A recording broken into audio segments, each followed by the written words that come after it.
আসসালামু আলাইকুম রহমতুল্লাহি ওবরাকাতুহু। প্রিয় শিক্ষার্থীবৃন্দ, আমরা রাজশাহী ও ময়মনসিংহ বোর্ড 2025-এর একটা প্রশ্ন নিয়ে তোমাদের সাথে কথা বলবো। আমরা সবার আগে উদ্দীপকটা খুব খেয়াল করব। মোরশেদ সাহেব একজন স্বল্প বেতনের চাকুরিজীবী। তার একমাত্র সন্তান শাহেদ হার্টের রোগে আক্রান্ত হলে তার চিকিৎসার জন্য আত্মীয় স্বজনের কাছে সাহায্যের হাত বাড়ান। তাতে ব্যর্থ হলে মোরশেদ সাহেব হতাশ হয়ে পড়েন। আমরা দেখতে পেলাম উদ্দীপকের প্রথম অংশে মোরশেদ সাহেব নামে একজন ব্যক্তির চিত্রকে অঙ্কন করা হয়েছে, যিনি স্বল্প বেতনে চাকরি করেন। তার সন্তান হার্টের রোগে আক্রান্ত হলে তিনি আত্মীয় স্বজনের কাছে সাহায্যের হাত বাড়িয়েছেন। যখন তারা দিতে অস্বীকার করেছে তখন তিনি হতাশ হয়ে পড়েছেন। তার স্ত্রী নার্গিস তাকে সান্ত্বনা দিয়ে বলেন যে দুঃখ কষ্টে হতাশ হওয়া যাবে না। নার্গিস মূলত সূরা ইনশিরাহ এর একটা আয়াত থেকে এই কথা বলেছেন যে দুঃখে কষ্টে হতাশ হওয়া যাবে না। নার্গিস বেগম চিড়িয়াখানায় চাকুরি করেন। মানব সেবার পাশাপাশি তিনি জীবজন্তুকে ভালোবাসেন। একদিন তিনি অফিস থেকে বাড়ি ফেরার পথে একটি আহত পাখি দেখতে পান। পাখিটিকে বাড়িতে নিয়ে এসে সযত্নে সুস্থ করে তোলেন। নার্গিস বেগমের বাবা রিফাত সাহেব তার কাজের প্রশংসা করে বলেন, তুমি আল্লাহর ভালোবাসা লাভ করবে। মানে তিনি সৃষ্টি জগতের একটা মাখলুকের ভালো করেছেন, এই জন্য নার্গিসের বাবা বলেছেন তুমি আল্লাহর ভালোবাসা লাভ করবে। তিনি একটা হাদিস থেকে এই কথা বলেছেন। আমরা উদ্দীপকটা খেয়াল করলাম যে উদ্দীপকের প্রথম অংশে মোরশেদ সাহেব স্বল্প বেতনে চাকরিজীবী। তার সন্তান অসুস্থ হয়ে পড়ার পরে তিনি আত্মীয় স্বজনের কাছে হাত বাড়িয়েছেন সাহায্যের। তারা না দেওয়ার কারণে, সহযোগিতা না করার কারণে তিনি হতাশ হয়ে পড়েছেন। কিন্তু তার স্ত্রী নার্গিস সাহেব বলেছেন দুঃখ কষ্ট হতাশ হওয়া যাবে না। আবার দেখতে পেলাম এই নার্গিস সাহেবই চিড়িয়াখানায় চাকরি করেন। তিনি একটি আহত পাখিকে বাসায় এনে সুস্থ করার কারণে তার বাবা বলছেন তুমি আল্লাহর ভালোবাসা লাভ করবে। প্রশ্ন, এখানে চারটা প্রশ্ন আমরা ধারাবাহিকভাবে দেখতে পাচ্ছি। প্রশ্ন ক, হাদিসে কুদসি কাকে বলে? এটা হাদিসের একটা বিশেষ প্রকার, এটাকে হাদিসে কুদসি বলা হয়। আমরা দেখব হাদিসে কুদসি কাকে বলে। রাসূলুল্লাহ সাল্লাল্লাহু আলাইহি ওয়াসাল্লামের যে হাদিসগুলো আছে, এই হাদিসগুলোর অনেকগুলো প্রকার আছে, বিভিন্ন ভাগে বিভক্ত আছে। তো আমাদেরকে প্রশ্ন করা হয়েছে হাদিসে কুদসি কাকে বলে। আমরা বলছি কুদ শব্দের অর্থ পবিত্র। কুদ শব্দের অর্থ পবিত্র। যে হাদিসের শব্দ ও ভাষা রাসূলুল্লাহ সাল্লাল্লাহু আলাইহি ওয়াসাল্লামের নিজস্ব, কিন্তু তার অর্থ, ভাব ও মূল কথা আল্লাহ তাআলার নিকট থেকে ইলহাম বা স্বপ্নযোগে প্রাপ্ত, তাকে হাদিসে কুদসি বলে। এই সংজ্ঞাটা খুব ভালো করে আমাদের মনে রাখতে হবে যে কুদস শব্দের অর্থ তো পবিত্র, হাদিসের শব্দ ভাষা রাসূলুল্লাহ সাল্লাল্লাহু আলাইহি ওয়াসাল্লামের নিজের, তিনি নিজের মুখে এটা ব্যক্ত করছেন। কিন্তু রাসূলুল্লাহ সাল্লাল্লাহু আলাইহি ওয়াসাল্লামের কাছে স্বপ্নযোগে আল্লাহ তাআলা বা ইলহামের মাধ্যমে, মানে ওহী আর ইলহামের মধ্যে কিছুটা পার্থক্য আছে। ওহী জিবরাইল আলাইহিস সালামের মাধ্যমে রাসূলুল্লাহ সাল্লাল্লাহু আলাইহি ওয়াসাল্লামের কাছে আল্লাহ তাআলা জানিয়ে দেন, আর ইলহাম আল্লাহ সরাসরি বান্দার অন্তরে দেন। ওহী শুধুমাত্র নবী রাসূলের কাছে আসে, আর ইলহাম এটা অন্য কোনো বুজুর্গ মানুষের কাছেও আসতে পারে। তো আল্লাহ তাআলা ইলহামের মাধ্যমে রাসূলুল্লাহ সাল্লাল্লাহু আলাইহি ওয়াসাল্লামকে যেই হাদিসের কথা জানিয়ে দিয়েছেন আর রাসূল সাল্লাল্লাহু আলাইহি ওয়াসাল্লাম নিজের ভাষায় ব্যক্ত করেছেন, আমরা এই প্রকার হাদিসকে বলি হাদিসে কুদসি। আমি সংজ্ঞাটা আরও একবার বলছি। কুদ শব্দের অর্থ পবিত্র। কুদ শব্দের অর্থ পবিত্র। যেমন আমরা বলি বাইতুল মাকদিস বা আল কুদস, প্যালেস্টাইনের যে মসজিদ, ফিলিস্তিনের মসজিদকে আমরা বলি বাইতুল মাকদিস। আল কুদস মানে পবিত্র ঘর, পবিত্র মসজিদ। তো কুদ শব্দের অর্থ পবিত্র। আল্লাহ রাব্বুল আলামিনের পক্ষ থেকে ইলহামকৃত, ইলহাম কাকে বলে বললাম, ইলহামকৃত রাসূলুল্লাহ সাল্লাল্লাহু আলাইহি ওয়াসাল্লাম পরে এটা নিজের ভাষায় ব্যক্ত করেছেন। এই প্রকার হাদিসকে বলা হয় হাদিসে কুদসি। এই প্রকার হাদিসের নাম হাদিসে কুদসি। আমাদের প্রশ্ন হলো খ, ইসলামের প্রাথমিক যুগে হাদিস লিখে রাখা নিষেধ ছিল কেন? ব্যাখ্যা করো।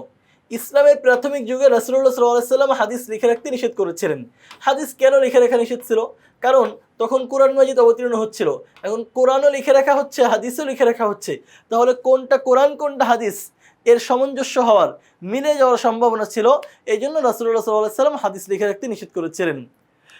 বলা হচ্ছে ইসলামের প্রাথমিক যুগে অর্থাৎ রাসূলুল্লাহ সাল্লাল্লাহু আলাইহি সাল্লামের জীবদ্দশায় হাদিস লিখে রাখা নিষেধ ছিল, কেননা তখন কোরআন নাজিল হচ্ছিল।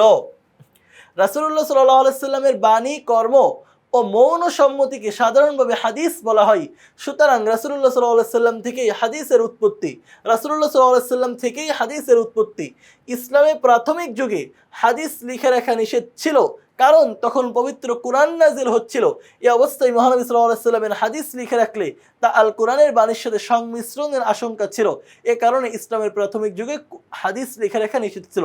তাহলে আমরা এক কথাই যদি বলি যে রাসূলুল্লাহ সাল্লাল্লাহু আলাইহি সাল্লামের সময়ই, রাসূল সাল্লাল্লাহু আলাইহি সাল্লামের নবুয়ত যখন তিনি পেয়েছেন 40 বছর বয়সে, তখন থেকে নিয়ে মৃত্যু পর্যন্ত 63 বছর বয়স পর্যন্ত এই 23 বছরে কোরআন অবতীর্ণ হয়েছে, এবং এই 23 বছর রাসূল সাল্লাল্লাহু আলাইহি সাল্লাম যে কথাগুলো বলেছেন সেই কথাগুলোই হাদিস। এখন কোরআন অবতীর্ণ হওয়ার পরে তো এগুলো রাসূল সাল্লাল্লাহু আলাইহি সাল্লাম লিখায় রাখতেন। তোমাদের বইয়ের মধ্যে কাতেবে ওহী নামে একটা আলোচনা আছে, সেখানে 42 জন সাহাবী ছিলেন। যায়েদ বিন হারিস রাদিয়াল্লাহু আনহু তাদের প্রধান ছিলেন। হযরত আমির মুআবিয়া রাদিয়াল্লাহু আনহু এর ছেলে, উনি কাতেবে ওহী, আমি মুআবিয়া রাদিয়াল্লাহু আনহু তিনি কাতেবে ওহী ছিলেন। এমন অনেক অনেক সাহাবীদের মধ্যে অনেকেই কাতেবে ওহী ছিলেন যারা লিখতে পারতেন। তো তারা ওহী লিখে রাখতেন, মানে আল্লাহর পক্ষ থেকে নাজিল হওয়া কুরআন মাজিদ লিখে রাখতেন। এখন আবার যদি সাথে হাদিসও লিখে রাখা হয়, তাহলে একটা আরেকটার সাথে মিশে যেতে পারে। এখনের মতো তখন তো কাগজের এত ব্যাপকতা ছিল না, কম্পিউটার ল্যাপটপ ছিল না, সফটভাবে লিখে রাখার, হার্ডভাবে লিখে রাখার কোনো জায়গা ছিল না। তখন বিভিন্ন জায়গায় কেউ কাগজে লিখে রাখতো, কেউ কোনো একটা পাতায় লিখে রাখতো, কেউ গাছের বাকলে লিখে রাখতো, কেউ পাহাড়ের গায়ে, কেউ ঘরের দেওয়ালে, বিভিন্ন জায়গায় লিখে রাখতো। এখন এক জায়গায় কোরআন লেখা, হাদিস লেখা, যে লিখছে সে তো জানে, কিন্তু আরেকজন এসে পড়ছে তো সে কোরআনকে হাদিসের সাথে মিলায় ফেলছে। এই আশঙ্কা থাকার কারণে রাসূলুল্লাহ সাল্লাল্লাহু আলাইহি সাল্লাম বলছেন, তোমরা এখন আর হাদিস লিখে রেখো না। আশা করি তোমরা বুঝতে পেরেছো।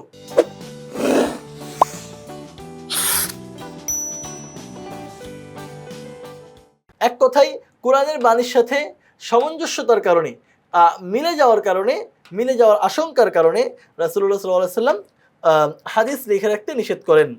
প্রশ্ন গ, মোরশেদ সাহেবের কর্মকাণ্ডে কোন সূরার শিক্ষা প্রতিফলিত হয়েছে ব্যাখ্যা করো। মোরশেদ সাহেব যিনি স্বল্প বেতনে চাকরি করেন, তিনি প্রতিবেশীদের কাছে, আত্মীয় স্বজনের কাছে তার ছেলের শাহেদ অসুস্থ হওয়ার পরে সহযোগিতার হাত বাড়ালে তারা যখন দিতে অস্বীকার করে, তখন তিনি হতাশ হয়ে পড়েন। এখানে কোরআন মাজিদের 94তম সূরা, সূরা আল ইনশিরাহ এর শিক্ষা প্রতিফলিত হয়েছে। সূরা ইনশিরাহতে আল্লাহ তাআলা মহানবী সাল্লাল্লাহু আলাইহি সাল্লামের প্রতি তার নিয়ামতের সংক্ষিপ্ত বর্ণনা প্রদান করেছেন। মক্কা নগরীর কাফের মুশরিকদের দ্বারা মহানবী সাল্লাল্লাহু আলাইহি সাল্লাম ও তার সঙ্গীরা প্রতিনিয়ত নির্যাতনের শিকার হন। মুসলমানগণ তাদের অকথ্য জুলুম নির্যাতনে অতিষ্ঠ হয়ে ওঠেন। আল্লাহ তাআলা এ সময় মহানবী সাল্লাল্লাহু আলাইহি সাল্লামকে সান্ত্বনা প্রদান করেন। সূরা ইনশিরাহ নাজিল করে তিনি বলেন, দুঃখের পরেই সুখ আসে, কাফেরদের এসব অত্যাচার নির্যাতন দীর্ঘস্থায়ী হবে না। অতিলকাল আইয়ামু নুদাউলুহা বাইনান নাস, আল্লাহ তাআলা মানুষের মধ্যে দিনের পরিবর্তন ঘটান, সময়ের পরিবর্তন ঘটান। এখন ভালো তো পরে খারাপ, এখন খারাপ তো পরে ভালো, আল্লাহ পরিবর্তন ঘটান। এগুলো দীর্ঘস্থায়ী হবে না দুঃখ কষ্ট, বরং তিনি মুসলমানদের বিজয় দান করবেন। এসব দুঃখ কষ্টের পর তারা শান্তি ও স্বস্তি লাভ করবে। এরপর আল্লাহ তাআলা মহানবী সাল্লাল্লাহু আলাইহি সাল্লামকে আল্লাহর ইবাদতে আত্মনিয়োগ করার নির্দেশ দেন। উদ্দীপকে দেখা যায় স্বল্প বেতনে চাকরিজীবী মোরশেদ সাহেব তার একমাত্র সন্তান শাহেদ হার্টের রোগে আক্রান্ত হলে তিনি চিকিৎসার জন্য তার আত্মীয় স্বজনের কাছে সাহায্যের হাত বাড়ান, কিন্তু তাদের কাছে তিনি আশানুরূপ সাড়া না পেয়ে হতাশ হয়ে পড়েন। তার অবস্থা দেখে স্ত্রী নার্গিস তাকে সান্ত্বনা দিয়ে বলেন, দুঃখে কষ্টে হতাশ হওয়া যাবে না। মোরশেদ সাহেব ও তার স্ত্রীর কর্মকাণ্ডে সূরা ইনশিরাহ এর শিক্ষা ফুটে উঠেছে। সূরা ইনশিরাহ এর শিক্ষা হলো, মানব জীবনে সুখ দুঃখ থাকবেই, ভালো মন্দ মিলিয়াই মানুষের জীবন। সুতরাং এগুলোতে হতাশ হওয়া যাবে না, বরং ধৈর্য ধারণ করে এর মোকাবেলা করতে হবে।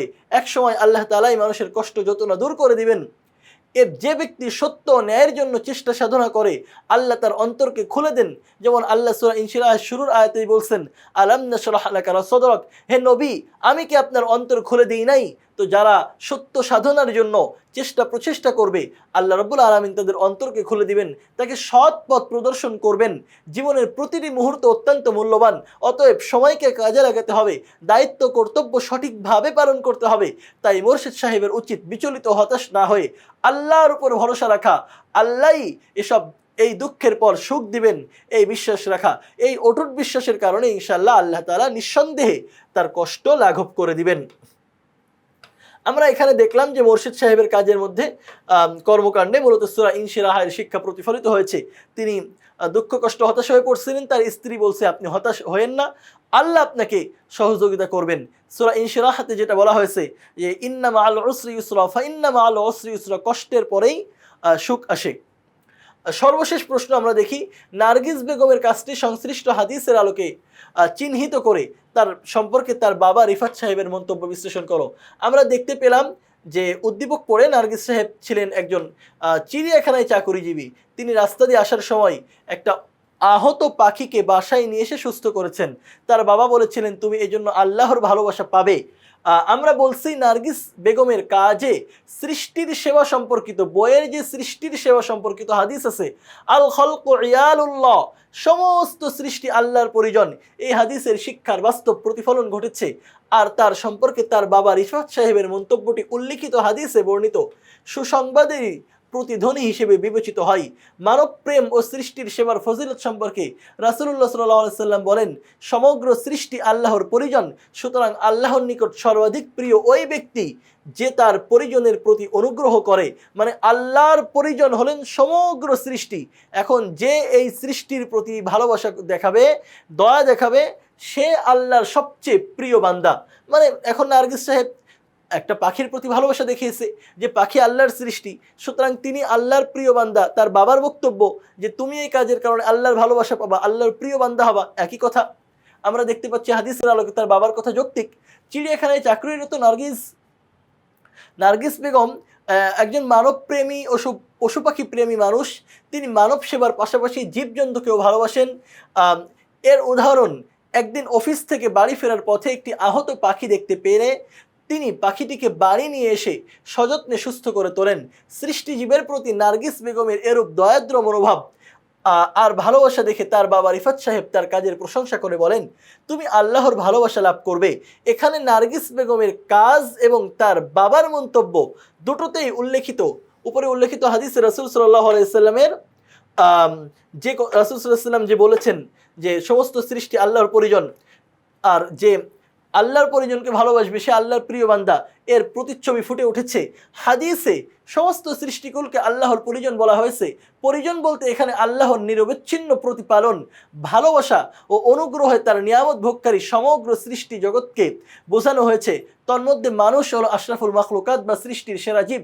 সকল সৃষ্টিজীবকে তিনি মানুষের কল্যাণে নিয়োজিত রেখেছেন। সুতরাং মানুষের উচিত আল্লাহ তাআলার সকল সৃষ্টির প্রতি সদাচরণ করা, সকল মানুষের সাথে ভালো ব্যবহার করা, পশু পাখি জীবজন্তুর প্রতি অনুগ্রহ করা। এদের প্রতি অনুগ্রহ করলে আল্লাহ তাআলা খুশি হন। যারা আল্লাহর এসব সৃষ্টির প্রতি সদয় আচরণ করেন তারা মহান আল্লাহর প্রিয় বান্দা, আল্লাহ তাদের ভালোবাসেন। অতএব নার্গিস বেগম ও তার বাবার সাথে উল্লিখিত হাদিসের সার্বিক বিশ্লেষণের পর বলা যায়, নার্গিস বেগমের কাজ এবং তার বাবার মন্তব্য পুরোপুরি হাদিস সমর্থিত এবং প্রশংসনীয়। কারণ নার্গিস বেগম প্রাণীকে ভালোবেসেছেন আর তার বাবা বলেছেন প্রাণীকে ভালোবাসলে আল্লাহর ভালোবাসা পাওয়া যায়। সুতরাং এটা হাদিস সমর্থিত, প্রশংসনীয়। আমাদের প্রত্যেকের এমন মহৎ কাজের চর্চা ব্যাপকভাবে করা উচিত। আমরা যদি এমন মহৎ কাজের চর্চা করি তাহলে আমাদের আশেপাশের পশু পাখি কীট পতঙ্গ গাছপালা এগুলো কষ্ট পাবে না। কারণ যা আমরা দেখি, যা আমরা না দেখি, আল্লাহ ব্যতীত সব তো আল্লাহর সৃষ্টি, আর আল্লাহর সৃষ্টি হলো আল্লাহর পরিজন। আমরা যদি আল্লাহর পরিজনকে ভালোবাসি তাহলে আল্লাহ আমাদেরকে ভালোবাসবেন। আর অন্য এক হাদিসের মধ্যে আসছে, রাসূল সাল্লাল্লাহু আলাইহি ওয়াসাল্লাম বলেছেন, ইরহামু মান ফিল আরদ ইয়ারহামুকুম মান ফিস সামা। যে জমিনবাসীর উপরে দয়া করে, আসমানে যিনি আছেন তিনি তার প্রতি দয়া করেন। তো জমিনে যা কিছু আছে তার প্রতি যে দয়া করবে, আসমানওয়ালা আল্লাহ রাব্বুল আলামিন তার প্রতি দয়া করা শুরু করবেন। আর এই হাদিসে আমরা পেলাম যে সৃষ্টিজীবকে যে ভালোবাসে আল্লাহ তাকে ভালোবাসবেন, আল্লাহ ভালোবাসবেন, দয়াও করবেন। সুতরাং আমাদের আশেপাশে যে সৃষ্টিগুলো আছে আমরা সেগুলোকে ভালোবাসবো। এই উদ্দীপকের আলোকে আমরা 4টা প্রশ্নের সমাধান তোমাদের সামনে করেছি। আমরা বলেছি হাদিসে কুদসি কি, যেই হাদিসের ভাষা রাসূলুল্লাহ সাল্লাল্লাহু আলাইহি ওয়াসাল্লামের নিজস্ব, কিন্তু যেই হাদিসের মূল কথা আল্লাহর পক্ষ থেকে ইলহাম যোগে আসছে, এটাকে বলা হয় হাদিসে কুদসি। ইসলামের প্রাথমিক যুগে হাদিস লেখা নিষেধ ছিল কেন আমরা বিস্তারিত বলেছি। সংক্ষেপে আরেকবার বলি যে কোরআনের আয়াতের সাথে সামঞ্জস্য হওয়ার কারণে, সংমিশ্রণ হওয়ার আশঙ্কা হওয়ার কারণে রাসূলুল্লাহ সাল্লাল্লাহু আলাইহি ওয়াসাল্লাম হাদিস লেখা রাখতে নিষেধ করেছিলেন। মোরশেদ সাহেবের কর্মকাণ্ডে কোন শ্রেষ্ঠ শিক্ষা প্রতিফলিত হয়েছে ব্যাখ্যা করো। আমরা বলেছি, আরও একবার বলছি, মোরশেদ সাহেবের কর্মকাণ্ডে সূরা ইনশিরাহ পবিত্র কোরআনের 94তম সূরা এর শিক্ষা প্রতিফলিত হয়েছে। কারণ তিনি দুঃখ কষ্ট ও হতাশ হয়ে পড়ছিলেন, তার স্ত্রী তাকে সহযোগিতা করেছেন, বলেছেন আপনি দুঃখ কষ্ট হতাশ হয়ে পড়েন না, দুঃখের করেই সুখ আসে। নার্গিস বেগমের কাজটি হাদিসের আলোকে ব্যাখ্যা করে তার বাবার যে মন্তব্য ছিল আল্লাহ তোমাকে ভালোবাসবেন, আমরা সেটা বিশ্লেষণ করেছি হাদিসের আলোকে। এবং আমরা বলেছি পশু পাখি প্রাণী গাছপালা যা নদী নালা যা কিছু আছে আমাদের চারপাশে, এগুলোর প্রতি আমাদের ভালোবাসা প্রদর্শন করতে হবে। আমরা আশা করছি আল্লাহ তাআলার উপরে ভরসা করে তোমরা আশা করি বুঝতে পেরেছ। তো পরবর্তী কোনো ক্লাসে পরবর্তী কোনো প্রশ্নের সমাধান নিয়ে তোমাদের সামনে আবার হাজির হব। ততক্ষণ পর্যন্ত আল্লাহ রাব্বুল আলামিন তোমাদেরকে ভালো রাখুন, সুস্থ রাখুন, তোমাদের সর্বাঙ্গীন সফলতা মহান রাব্বুল আলামিনের কাছে কামনা করে এখানেই বিদায় নিচ্ছি। আল্লাহ হাফেজ। আসসালামু আলাইকুম ওয়া রাহমাতুল্লাহি ওয়া বারাকাতুহু।